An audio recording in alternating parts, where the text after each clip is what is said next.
para quienes nos están viendo y nos verán, obviamente, estamos en este especial del Traficantes de Cultura Live, a través de la cuenta de The Libro Show, y donde nos juntaremos a conversar precisamente con nuestro invitado Álvaro Delgado Martínez, autor de Frente a la Derrota, editado por Trayecto Editorial. Ahora sí, mi estimado Álvaro, bienvenido. Muchísimas gracias por aceptar esta invitación.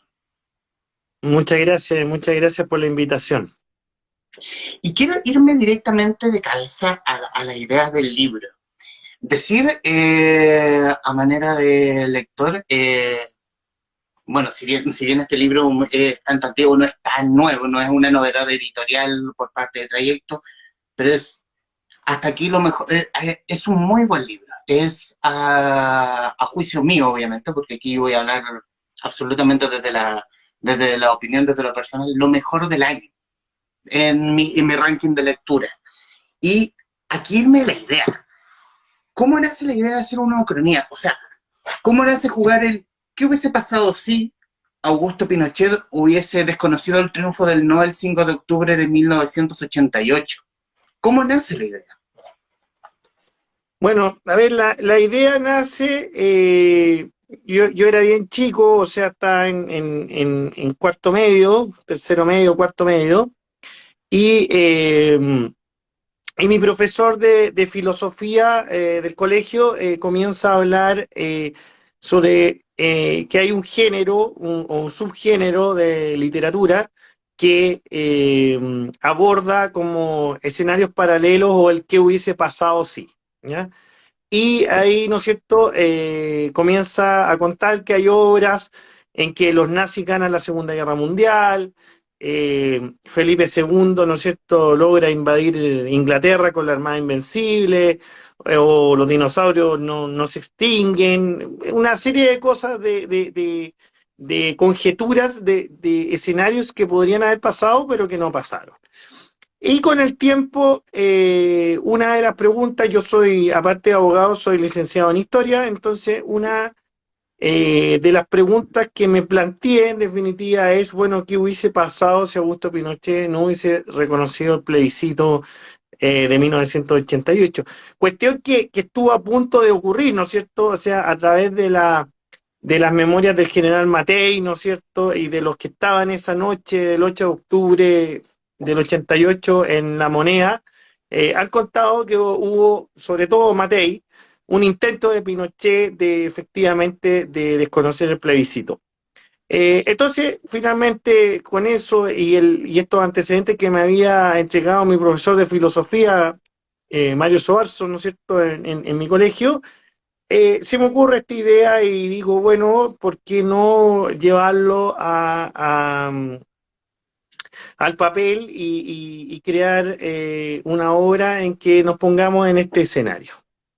Y, Así y- que, y bajo, y bajo esa misma enseñanza, es por eso que, ¿qué hace que un abogado se acerque a las letras? O sea, ¿qué hace que que el lenguaje de abogado tan recto, tan serio, se mezcle con un poco de qué es la fantasía, con la ficción?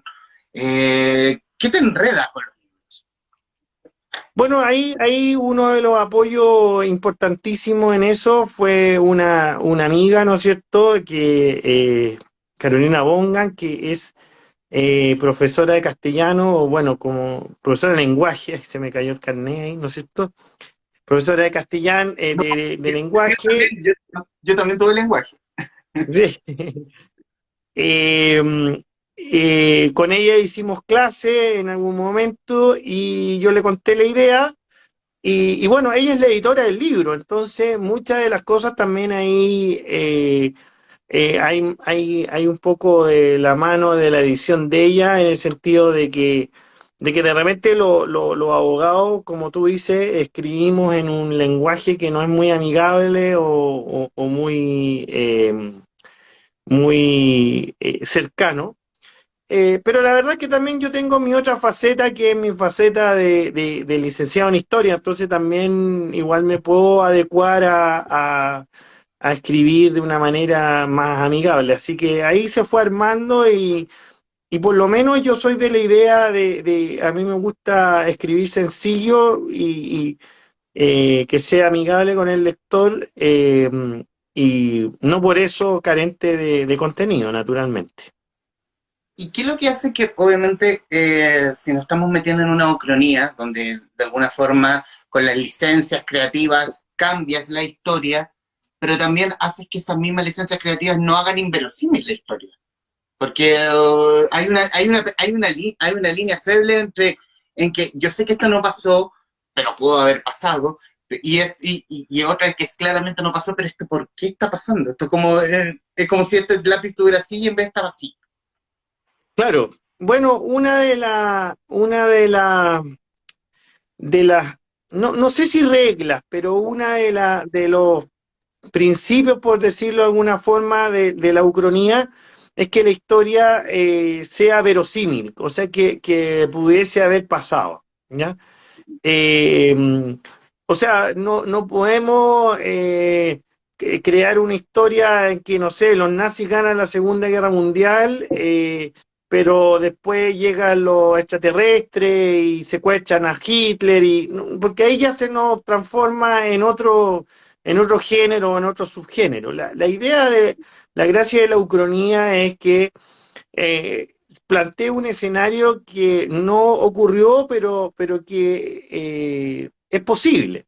Entonces, en ese sentido, requiere de una investigación histórica también acuiciosa para situar la historia en un determinado contexto, con determinados personajes y todo lo demás.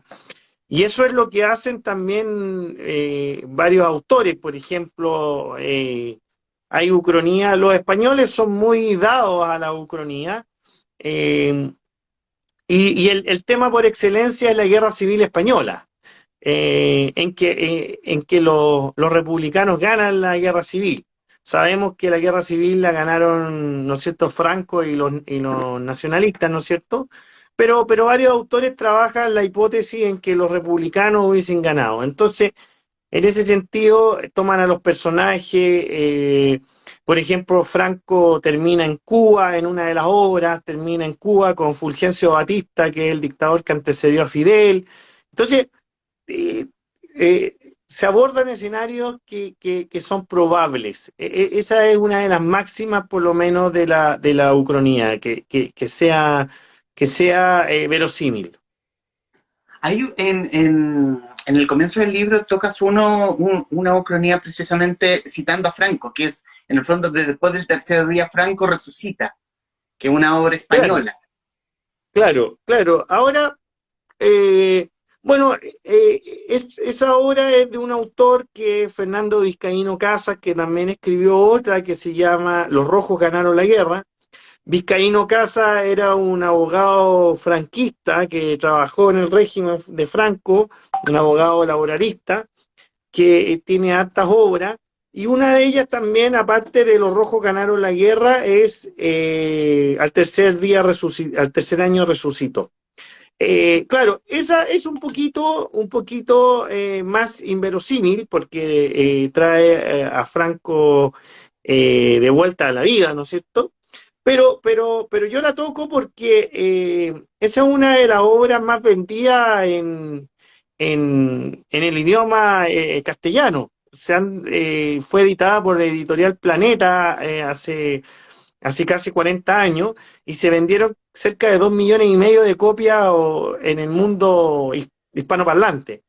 Eh, y también se hizo una película en su momento.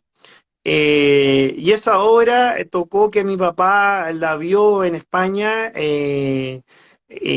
cuando él vivió en Islas Canarias y desde chico me comentó de esta obra, entonces también influyó en mi afán de meterme en este mundo de la ucronía, a pesar de que al tercer año resucitó no es estrictamente una ucronía, pero como te digo, el autor también tiene otra de la misma índole. Quiero irme al desarrollo de los personajes y citar una parte del libro porque me interesa el cómo desarrollaste la mentalidad del dictador. Y uno lo imagina como en los días previos o ya el mismo del plebiscito, un tipo más bien histérico, más bien un viejo achacoso llevaba sus ideas. Y aquí quiero citar un diálogo respecto de lo que estamos en cuestión, que lo dice Pinochet. Chilenos todos. Unas horas atrás nuestra patria ha sido azotada nuevamente por el terrorismo marxista que tanto daño le ha hecho durante tanto tiempo. Y sabes que está bien escrito porque uno lo imagina leyéndolo con la voz de él, pero en sus últimos años. Porque te lo lee como, y esta vez, los que quieren ver destruido a Chile y a sus instituciones. Bueno, así. Han atacado los principales centros de votación y escrutinio del plebiscito que se celebró ayer en una operación que comenzó con el robo de buses a carabineros, los cuales fueron detonados por extremistas con pasamontañas que ingresaron a los centros de votación y se llevaron gran parte de las urnas y los votos ahí contenidos. Lo anterior hace imposible tener una certeza de los resultados del plebiscito, razón por la cual, junto al Consejo de Seguridad Nacional, he decidido suspender el acto hasta que aparezcan las urnas y los votos robados. Por aquello, he decretado, con acuerdo de la Honorable Junta de Gobierno, el estado de sitio para todo el territorio nacional, nombrando los jefes militares para tales efectos. Eso es todo. Muchas gracias. ¿Cómo fue construirle la psiquis a Pinochet, a este Pinochet? Bueno, a ver, de partida la frase, claro, cuando dice chilenos todos, Pinochet siempre partía sus discursos así, ¿ya? A mí me tocó, yo tengo 35 años, así que nací el año 1986, pero me tocó ver a Pinochet varias veces discurseando o interviniendo o dando entrevistas. Entonces, tengo ese conocimiento o ese testimonio de primera clase, por decírtelo de alguna forma, ¿ya? Me acuerdo de haberlo visto en la tele, me acuerdo de haberlo visto en intervenciones, entonces se me hacía bastante natural poder recrearlo de alguna manera. Y claro, y muchas veces las personas que lo han leído el libro también me dicen, yo lo leo y siento como que lo estoy escuchando. Más adelante hay algunas frases de él, algunos diálogos, donde ocupa el lenguaje que ocupaba, ¿no es cierto? Un lenguaje más que nada campechano, como en definitiva con palabras bastante campestres del campo. Así que no, la verdad es que no me costó porque como te digo, yo fui testigo vi cómo se expresaba y cómo cómo se manejaba en definitiva en público y todo lo demás. Y el desarrollo de los personajes en cuestión. Quiero tocar a los protagonistas de la historia, los que son gravitantes en la misma. Hablar de Beatriz. ¿Cómo es construirle la imagen a esta niñita, hija de la Armada, que se crió en una burbuja y de pronto ve como, wow, estoy viviendo en una dictadura? Después de que de fondo cruzó la Alameda y se dio cuenta de que estamos viviendo en una dictadura. Mm. Bueno, lo que pasa es que los personajes están inspirados también un poco en algunas compañeras o particularmente en una compañera de universidad que cuando llegó a la universidad era era una chica que bastante derecha,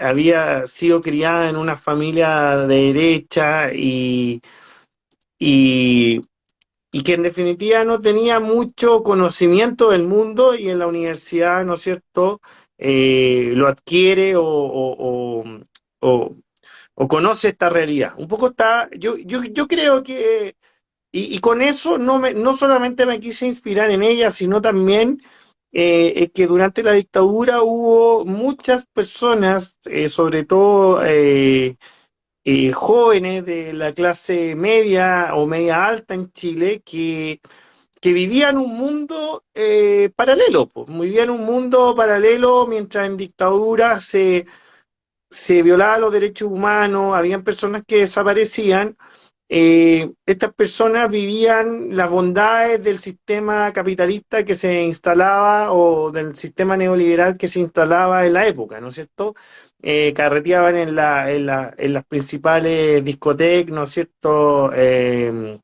Del sector oriente, ¿no es cierto? Iban a los cobres de Vitacura, al faro Apoquindo. En definitiva, era una juventud que vivía un mundo paralelo mientras otros vivían un mundo bastante terrible. Y con el personaje principal quise graficar no solamente a mi amiga y compañera de universidad, sino también a esta juventud. Y y el otro personaje también que es Antonio, que es un abogado, ¿no es cierto?, que se dedica a la defensa de los derechos humanos, también grafica el otro mundo que si bien es una una persona de clase media acomodada con una profesión, ¿no es cierto? Pero sí es consciente de esta lucha y de esta violación a los derechos humanos y esta lucha por defender los derechos humanos. Yo creo que los dos personajes traté de mezclar los dos tipos de juventud que había en ese momento. Una juventud que en algún momento que está comprometida o sea, que conoce lo que pasa en Chile, que, que se mete en política, que participa en política, que busca derrocar a Pinochet, que va a las peñas, que va al Café del Cerro, por ejemplo, etcétera. Y por otro lado, la otra parte de la juventud que vive en una burbuja y que no conoce esa realidad que vive el país en ese momento y que vive las bondades del sistema que se está instalando en ese momento. Y junto con el personaje de Mónica, porque yo no me imagino en plena dictadura personajes tan diferentes, tan en una parada tan distinta, una muy cargada políticamente, como es Mónica, y la otra niñita que fue bien criada en esta burbuja, que si no es tan, si bien no es tan, no es politizada, de pronto se ve influida por los factores externos como familia, su propio grupo cercano. No era algo normal, por lo menos en plena Mm. dictadura. Bueno, yo creo que como Mónica hubo muchas mujeres, ¿no es cierto? Muchas mujeres que, que participaron fuertemente en la lucha en favor de los derechos humanos, ¿no es cierto? Habían colectivos, ¿no es cierto? Mujeres por la Vida en su momento, que hay varias mujeres que hoy rondan los 60 años, ¿no es cierto? Los 70 años y que en ese entonces tenían 30, 40 años, ¿ya? Hay un mundo ahí, hay un mundo de mujeres sobre todo que que participó muy activamente en la defensa de los derechos humanos. Eh, y también está este otro mundo de personas que no participó, que no conoció, pero que de alguna u otra manera, en algún momento dentro de los 17 años, les tocó conocerlo porque le pasó algo a algún familiar, porque algún amigo, porque por cualquier cosa, por coincidencia, o sea, por circunstancias de la vida, llegó a su vida esta realidad, chocó con la realidad, mejor dicho. Entonces yo creo que ahí los dos personajes femeninos están inspirados en personas que realmente existieron. Y particularmente quise darle más fuerza a los personajes femeninos porque creo que no se ha reconocido suficiente la lucha que muchas mujeres dieron por los derechos humanos. Creo que está un poco minimizado. Yo creo que es bastante fuerte estos grupos, estos colectivos de mujeres que arriesgaron su vida bastante. Y en el ni en el recabar información para la novela. Hay muchos datitos de comienzos de los 90. Uno ve como los programas de moda, está como el jet set lo más graneado de los personajes de la época. Y quiero irme al fútbol, porque también gran parte del libro está enfocado mucho en el fútbol. La Copa América, la del 91, la disputa por la Libertadores por parte de Colo Colo, que será labor del lector saber si aquí se ganó o se perdió. Pero aquí hubo mucho de revisar prensa, revisar la historia misma, como tu labor de licenciado en historia también. Sí, claro, o sea, para armar todo esto, como te dije, para armar una ucronía se necesita investigación. Es importantísimo. Yo por lo menos fui a la Biblioteca Nacional, me senté en la sala de prensa, revisé la prensa de la época, la cartelera de cine, ¿no es cierto?, las películas que se daban en ese momento, los programas de televisión, etcétera. Hay que ambientar la época, ¿ya? Yo me encuentro ahora escribiendo otra ucronía que es de una época anterior, ¿no es cierto?, de la Segunda Guerra Mundial, 1941, y también tengo que hacer la misma labor, ¿ya?, de armar la época, de contextualizarla. Y es una labor muy entretenida, por lo menos para mí fue muy entretenida, porque los años 90, yo creo que los años 90 es una época que acontecieron muchas cosas en Chile, desde el punto de vista del fútbol, de los espectáculos, los recitales, ¿no es cierto? Vino Michael Jackson por ahí, por el 93, 94 me parece. Eh, ¿No es cierto? Está el mítico concierto de Santana en el Parque Intercomunal de la Reina. O sea, hay varias cosas, hay varios programas de televisión que marcaron una época. Los 90 a mí me parece que son una época creo que de las más entretenidas que pueden haber durante el último tiempo y que no se ha analizado eh, eh, a fondo, ¿ya? Y ahí un poco el libro, también aprovecho la oportunidad, ahí está la desviación como historiador, ¿no es cierto? Que también aprovecho el libro para contextualizar, para que las nuevas generaciones que leen sepan cómo era la época. Era una época totalmente distinta, o sea, los 90 no están muy lejos,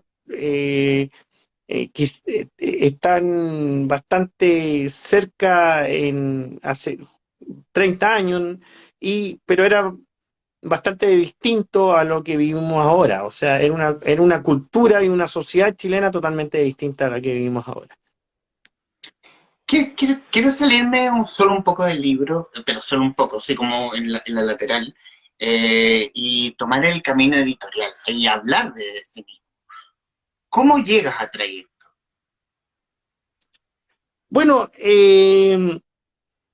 a ver, para los que escribimos, bueno, este es mi primer libro, así que es medio patudo decir los que escribimos, ¿no es cierto? Pero para las personas que escriben, generalmente siempre es difícil el proceso de que alguien crea en ti, o en tu proyecto, o en tu obra, ¿ya? Guardando todas las proporciones, porque yo creo que nadie aquí se puede comparar con García Márquez, pero García Márquez cuando llevó 100 años de soledad no lo pescaron al principio, ¿ya? Entonces, a ese nivel es lo difícil que es.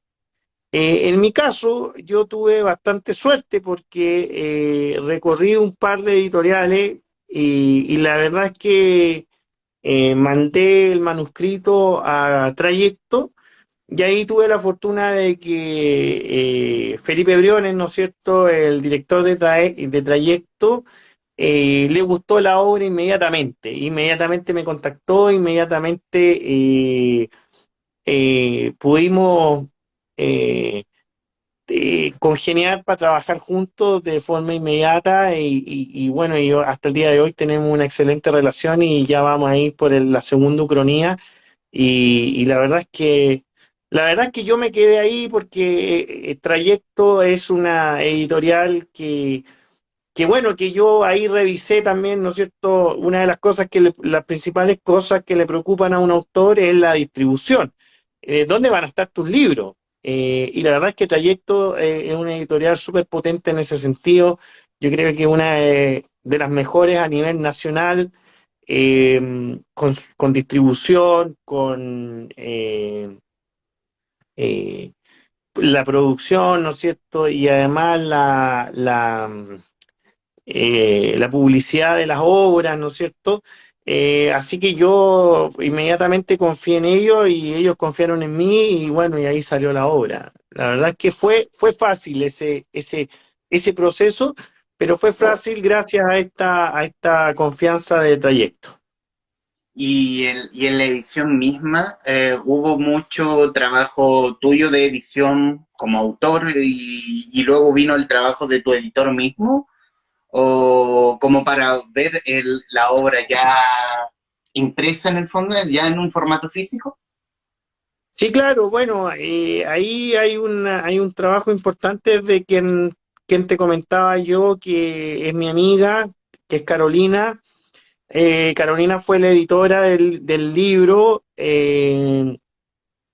Y bueno, y ahí yo creo que hay una ventaja porque Carolina somos amigos hace muchísimos años y también me conoce, entonces también eh, cuando edita sabe eh, lo que yo quiero decir o como yo lo quiero plantear. Yo creo que también ahí es súper importante que el editor conozca al autor porque para de repente no cambiar, desnaturalizar las frases o las intervenciones. Pero hay un trabajo tremendo de ella claro, obviamente duró un tiempo y terminó con el libro como está. ¿Y el trabajo de poner a Pinochet en la portada fue difícil? Sabemos Bueno, que sabemos que la imagen del dictador causa repulsión y en otras básicamente les prenden velas. Bueno, ahí fue una apuesta que hicimos con Trayecto. Discutimos harto. La portada yo creo que fue una de las partes más difíciles de decidir o de concluir, porque teníamos la discrepancia si poner a Pinochet, si no ponerlo, qué imagen íbamos a ocupar, qué imagen no, y finalmente decidimos la que está, ¿no es cierto?, con personas manifestándose y con una imagen bastante dura del dictador. Fue una discusión larga y fue una apuesta, porque la verdad es que nos podía ir bien como nos podía ir mal. Hay personas que efectivamente les causa una repulsión, pero que igual como la imagen impresiona, igual leen la parte de atrás del libro y ahí ya se meten y logran convencerse o seducirse por leerlo. Así que, pero fue complejo, fue una decisión que tomamos en todo caso en conjunto con Felipe, el director de la editorial, y bueno, y no nos arrepentimos, parece que lo hicimos bien. Estamos con Álvaro Delgado Martínez, autor de Frente a la Derrota, editado por Trayecto. Quiero irme más bien y apelar más bien a la historia. Uno conoce más o menos lo que ocurrió en dictadura, pero uno no tenía tan presente la labor del doble agente. O sea, el tipo que estaba en la CNI a su vez presentaba datos e información a quienes estuvieran buscando algún detenido a cambio de dinero. Siempre me llega a la memoria la labor de Papudo, pero en ese caso Papudo se arrepintió de Andrés Valenzuela Morales. Claro. ¿Cómo era la labor de los dobles agentes? Bueno, en general siempre hay doble agente. Lo hemos visto en la Guerra Fría, ¿no es cierto? En la Segunda Guerra Mundial. hay miles de obras y de películas de personas que eran de la resistencia francesa y también operaban para los nazis. Es una constante. Yo creo que eh, también siempre el poder del dinero corrompe, también hay otras circunstancias, ¿no es cierto? Conveniencia, de repente miedo. Hay miles de cosas que pueden llevar a una persona a ser un doble agente. Ahora, en particular en el libro a mí me gusta tratarlo eh, para mostrar también un poco la decadencia del régimen, la decadencia moral que podría haber vivido en algún momento, ya desgastado, ya ha pasado los años 90, ¿ya? Por eso también toco este tema de los doble agentes, pero los doble agentes en general, como te digo, siempre existen en toda contienda, en toda guerra, en toda dictadura, siempre va a ser van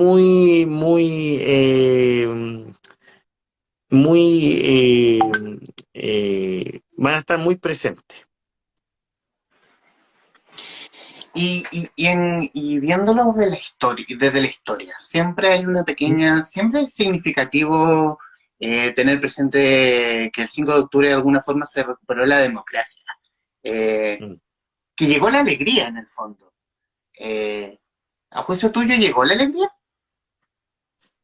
Bueno, a mi juicio, de todas maneras, o sea, de todas maneras, no sé si la alegría como la querían los chilenos, en los términos que los quería, pero sí, sí llegó.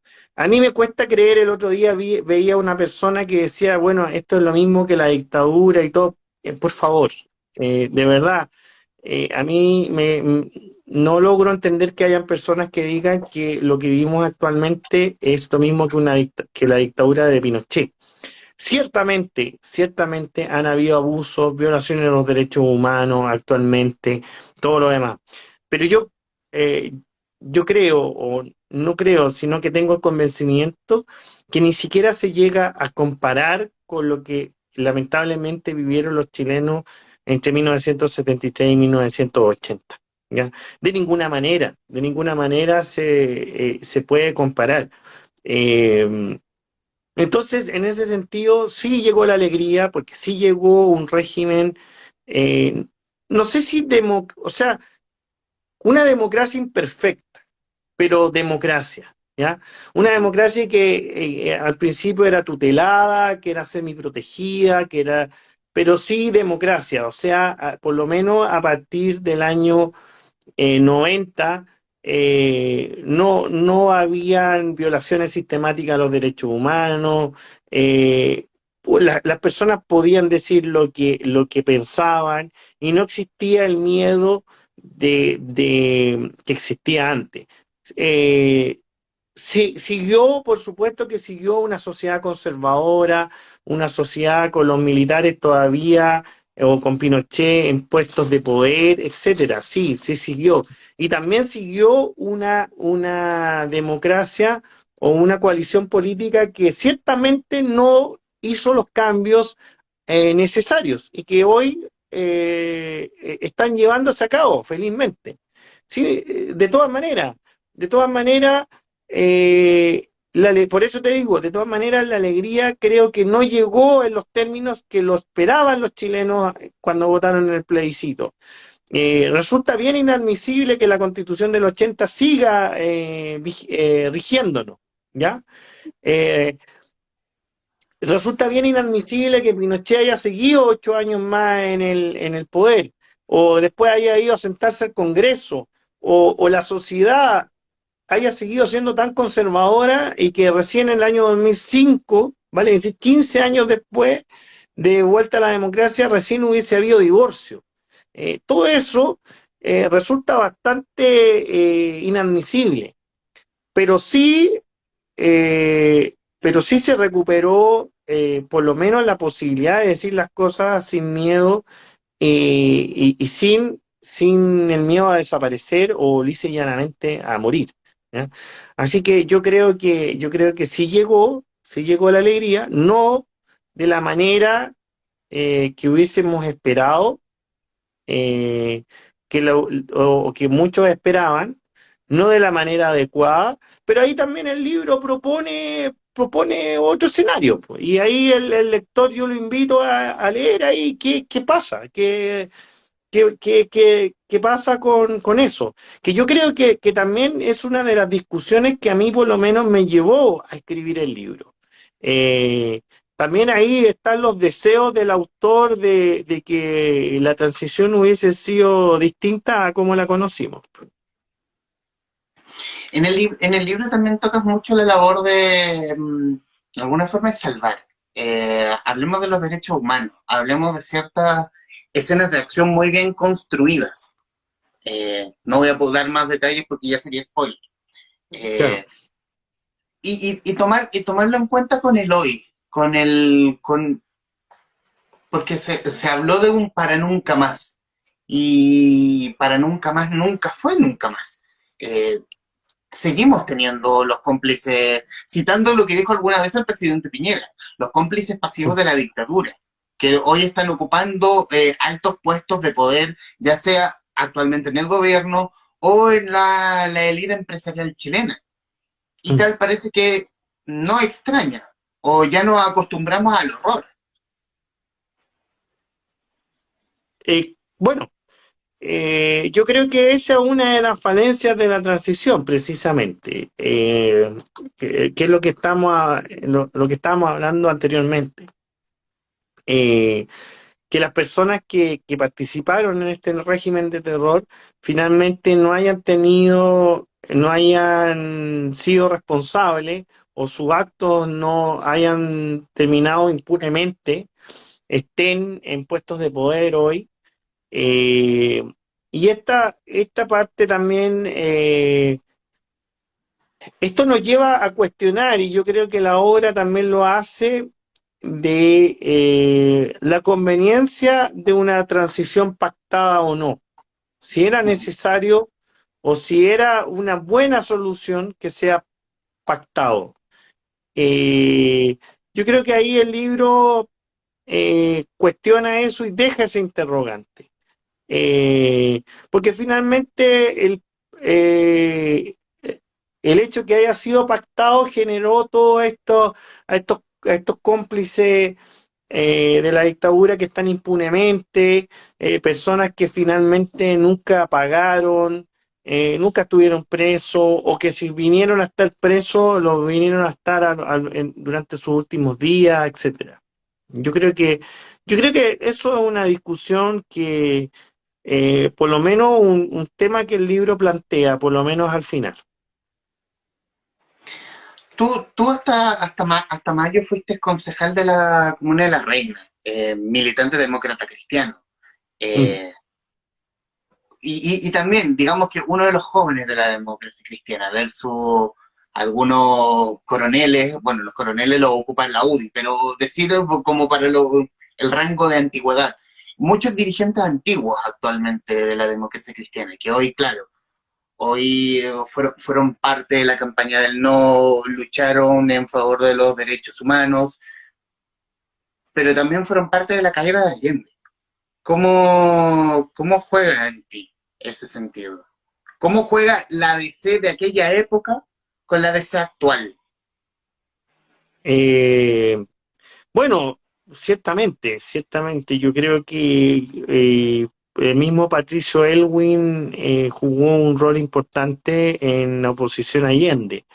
Y ahí el libro también plantea, no quiero contarlo, ¿no es cierto? Pero plantea un escenario alternativo en que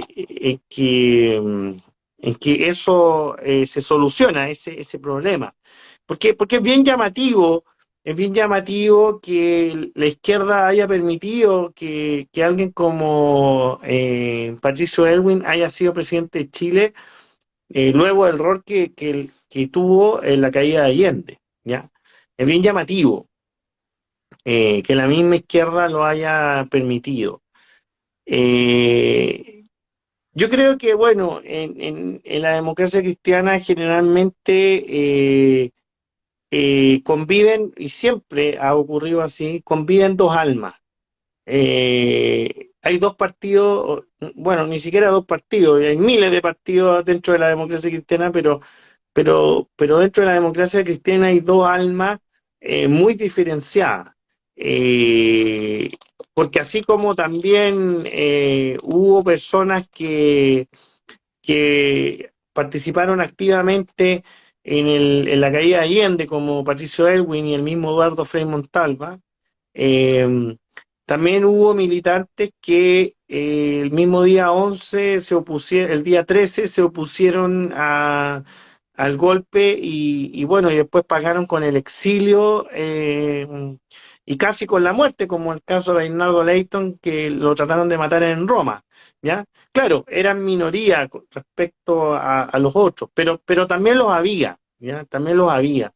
Entonces yo creo que hay dos almas en el partido y yo creo que, bueno, que uno de los motivos, no sé si para avergonzarse, pero sí para reflexionar, es el rol que jugaron ciertos personeros de la democracia cristiana en la caída de Allende, o mejor dicho, en el apoyo a la dictadura durante los primeros días. Yo creo que eso es bastante cuestionable y invita a la reflexión. ¿Y cómo debiéramos hoy recordar la elección del 5 de octubre? Eh, ¿Más como el anhelo de lo que pudo haber sido o de lo que hoy se está construyendo, sumado también a lo ocurrido con el estallido social, la propuesta de una nueva constitución, el establecimiento de la convención misma? ¿Cómo debiéramos recordar hoy el 5 de octubre? Bueno, el 5 de octubre a mí me parece que es una tremenda gesta porque logra reunir en una sola fuerza a todos quienes se oponían a Pinochet y que lograban superar sus diferencias. Y sus diferencias en el pasado, que eran graves, lo que estábamos hablando recién. Socialistas con demócratas cristianos que lograron reencontrarse, perdonarse y luchar en pos de un objetivo que era sacar a Pinochet y acabar con el régimen de terror.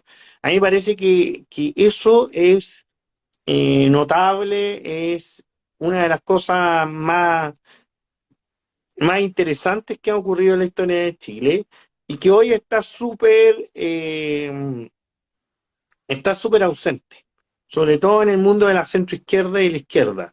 Yo creo que eso, superar esas diferencias, fue importantísimo para lograr derrotar a Pinochet. Si no se si no hubiese ocurrido así, es probable que no lo hubiesen derrotado. Ahora, también es un hecho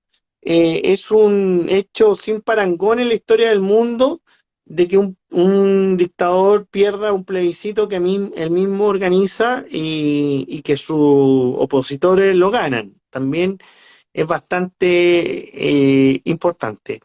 Ahora, siempre nos vamos a quedar con el gusto bueno, esta es mi opinión personal, de que yo creo que no se aprovechó esa fuerza que dio el 5 de octubre para haber llevado a cabo los cambios que necesitaba el país en los primeros años o durante los años 90, ¿ya? Yo creo que se le permitió muchas cosas a Pinochet, a la derecha en general, se tuvo mucho miedo en llevar los cambios que necesitaba Chile, eh, que no se lograron verificar y que finalmente desencadenó el estallido social. Yo creo que el estallido social era totalmente evitable si se hubiese tenido un poco más de voluntad para llevar los cambios necesarios. Y también de ciertas personas que se acomodaron en el poder y que les fue cómodo seguir con el sistema. no les provocó problemas. Y yo creo que eso también hay que cuestionarlo y hay que reflexionar en torno a eso. Y respecto al libro, cómo debiéramos reflexionar post lectura de Frente a la Derrota? ¿Cómo nos debiera llegar? Bueno, yo creo que una de las cosas que entrega el libro es la posibilidad de imaginar de imaginar una transición que hubiese sido distinta a la que conocemos, una transición que no hubiese sido pactada, que es lo que hoy muchos sectores de izquierda reclaman, ¿ya? O plantean, ¿ya? Hoy está muy en boga la pregunta principal que plantea el libro, el cuestionamiento principal del libro. ¿Qué hubiese pasado si la transición no hubiese sido pactada? Y si hubiese procedido a los cambios que demandamos ahora de forma inmediata o en un lapso de tiempo corto en los años 90. ¿Ya? Por tanto, la pregunta del libro yo creo que está súper presente hoy en la discusión política. Todos los días se ha planteado a partir del 18 de octubre y bueno, y el libro plantea un escenario probable, un escenario probable. Obviamente hay tantos escenarios como tantas cosas hay, ¿no es cierto? Pero ese es uno. Entonces, este libro entrega la posibilidad al lector no solamente de entretenerse un rato, de viajar a los años 90, sino de plantearse qué hubiese pasado si la transición no hubiese sido pactada y cómo sería nuestro presente en ese sentido. ¿Y has tenido el feedback lector de tus parroquianos lectores respecto del libro? Sí, claro, sí, claro. ¿Mm? Eh, bueno, como yo estoy inmerso en el mundo político, hay muchos que les gusta el final, porque eh, el final tiene un final, una solución política, ¿ya? Y lo más entretenido de todo esto, que este libro fue lanzado, presentado, mejor dicho, el día 15 de octubre. Van a ser ya 2 años, vale decir 3 días antes del estallido social. Y el lector se podrá dar cuenta que es un poco un vaticinio. No puedo contar el final, naturalmente, pero cuando llegue al final se va a dar cuenta de que es un vaticinio de lo que ocurrió en definitiva. Entonces, en ese sentido, muchos me dicen como cómo llegaste a eso. Pero es también porque los cuestionamientos que teníamos como sociedad antes del plebiscito, o sea, los cuestionamientos que tenemos actualmente y que desencadenaron el 18 de octubre, estaban presentes hace mucho rato. Lo que pasa es que no se habían materializado y yo creo que el día 18 de octubre se materializan y explotan literalmente. Bueno, ya en el final de esta conversación, Álvaro, muy agradecido de estos casi 40 minutos que llevamos, recomendarles para quienes nos están viendo o escuchando en en este video y prontamente en podcast, Frente a la Derrota. A mí me gusta hablar de política y de hecho el libro tiene mucho de eso. Lo que lo hace es el tras bambalinas de la política que hizo, o bueno, imaginar qué hizo en el fondo, qué hizo el dictador, qué hizo X ministro, pero también una historia tremendamente humana respecto de, al menos de los protagonistas.